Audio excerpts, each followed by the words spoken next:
Did you know that, according to Islamic teachings, it is forbidden to have statues or images of humans or animals inside a mosque? But why can we see turtles in this mosque? In China, we call this turtle Bixi. According to legend, his dad was a dragon and his mom a turtle, just like Heracles in ancient Greek mythology, who was the son of the Zeus and the mortal. With his supernatural powers, Bixi had hurt many civilians in his youth. To tame him, a clever Chinese officer named Da Yu placed a heavy stone tablet on his back, inscribed with words praising his kindness. With the overpraise from the commendation letter on his back, Bixi is too proud to hurt any common people.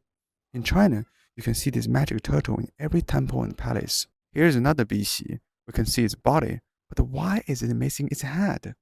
Before I give you the answer, allow me to show you around.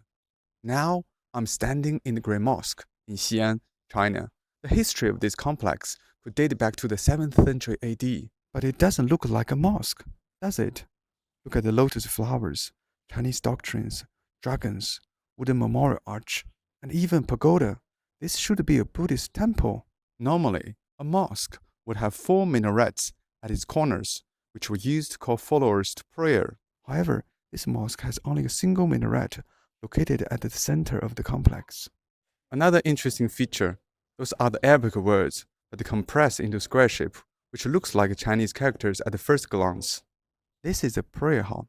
Above the entrance, we can see several plaques inscribed with Chinese characters. Let's look at this one in the middle.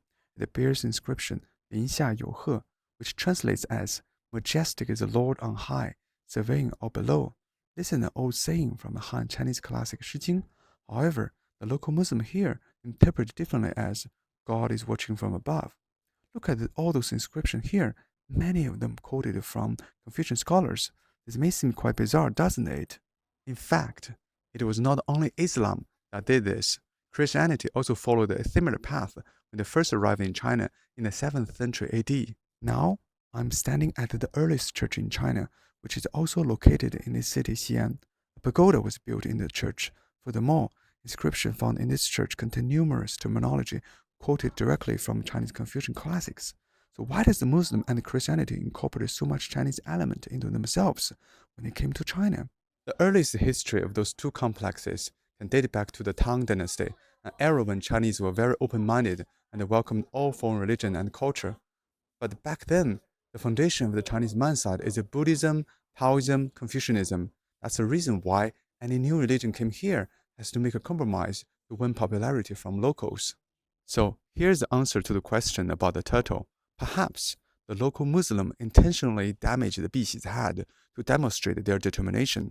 They would never worship an animal idol.